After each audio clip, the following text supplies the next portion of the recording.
Hey folks, Castor Tolwat here. Welcome to another episode of Rippin. Hey, where am I going? Just heading up the stairs in the world's largest muskie.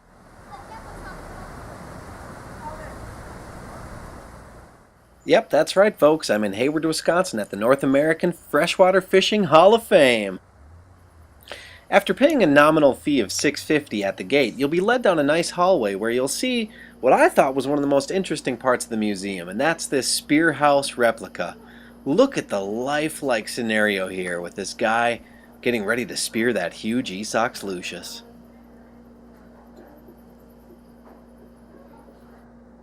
Hey, if this first bit of hot action wasn't enough for you, well then brace yourself and step outside for some of the hottest, lifelike, largest replicas on North America. After you're done checking outside, step on into the Hall of Fame where they actually feature fishermen and fisherwomen from around the world. This was one of my favorite walls. Look at there, you got good old Al Linder on the bottom. And panning over, if you were a young boy in Minnesota watching fishing on TV on Saturday mornings, well then you recognize that guy right there, Jerry McInnes. Then as you turn around, you're introduced what's described as the primitive fisherman. It looks like basically a a caveman carrying a spear to go fishing. Hey look, it's Doug Stange. You'll also find a display of just about every fishing book under the sun. Amazing, pristine lure collections from around the world. Look at those spinners. And of course, one of the most breathtaking features was the world record muskie, 69-pound, 11-ounce, caught by Lewis Spray in the Chippewa flowage. Just so happens that I used to jet ski in that area. Gives me the shivers just to think of it.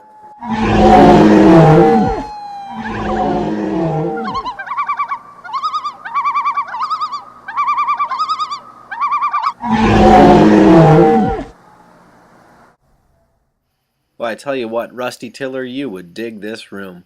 This is the outboard motor section of the museum. They've got a complete section of Evinrude and Johnson vintage motors. Look at some of those things, look like old teapots. They start with the Evinrudes and the Johnsons, and then they work their way around the room to the Mercury section. Yeah, I tell you what, Rusty, this would have been your paradise, buddy.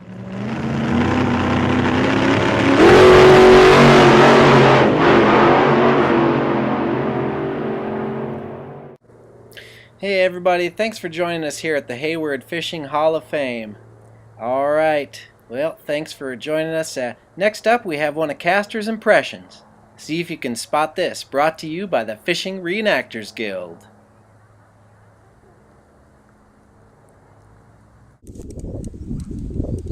I fish for bass every week, same thing with the spinnerbait. Crappy rod, fishing my socks, big stupid stinky bass pond every week.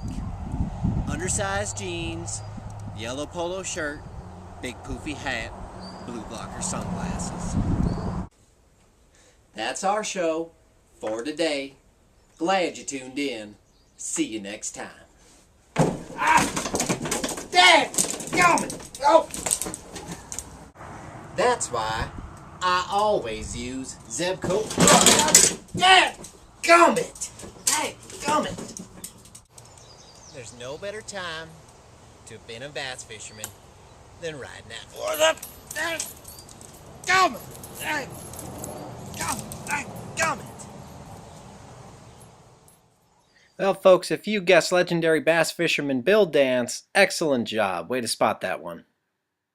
Alright, today folks, we're out fly fishing for trout, browns, brookies, rainbows, whatever we can find. We're fishing a really cool spot here where a big river, kind of the headwater area of one of the big rivers in our area, meets a creek. And it's got just this perfect storm for the trout right here. Got my brand new Orvis Clearwater rod and looking to have a good time. Let's keep ripping lip. Okay folks, so we're fishing here at the confluence of a small creek that runs into the larger Youghiogheny River, and having some good luck today fly fishing. You can see where the river comes in here and meets the creek here. It's kind of the perfect storm for good fishing.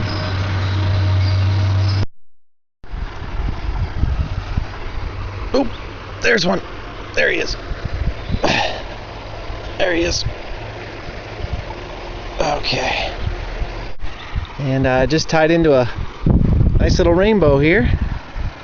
Gonna get him off the hook and have you get a look at him.